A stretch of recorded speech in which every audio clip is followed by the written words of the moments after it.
থানায় কিন্তু তারা অবহিত করে নাই। মোহাম্মদ আলী মেম্বার ওরফে আহমদ, মোহাম্মদ ইমরান দেওয়ান এবং মোহাম্মদ আয়ুব, এবাদুল্লাহ এবং গাফফার থানায় কিন্তু তারা অবহিত করে নাই। এবং ঘটনাস্থলে যাওয়ার পরে তার পরিবারের সাথে কথা বলেছি, পরিবার বিস্তারিতভাবে আমাদেরকে বলেছে এবং বলার পরে তারা থানাকে তারা আগে পূর্বে অবহিত করে নাই।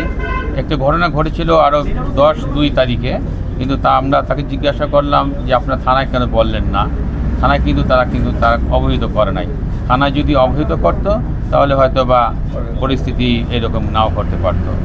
তো পুলিশ গতকাল যখন তাদের নজরে এই ঘটনাটি আসে এবং তাৎক্ষণিকভাবেই তারা ব্যবস্থা নিচ্ছে এবং এজাহার হয়েছে। এজাহারে 9 জন আসামি করা হয়েছে, এই ধর্ষক হিসেবে 4 জন এবং সালিশকারী হিসেবে 5 জন।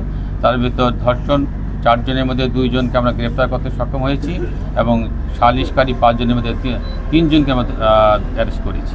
ঈদের অ্যারেস্ট করার জন্য গত রাত থেকে আমাদের অভিযান চলছে। এই মুহূর্তে একটি টিম ঢাকার বাইরে অবস্থান করছে।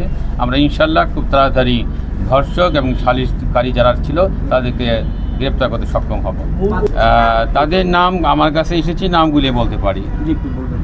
তাদের নাম হচ্ছে মোহাম্মদ আলী মেম্বার ওরফে আহমদ, মোহাম্মদ ইমরান দেওয়ান এবং মোহাম্মদ আয়ুব।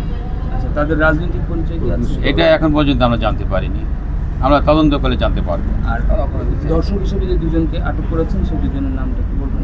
জি, সেই 2 জনের নাম হচ্ছে এবাদুল্লাহ এবং গাফফার।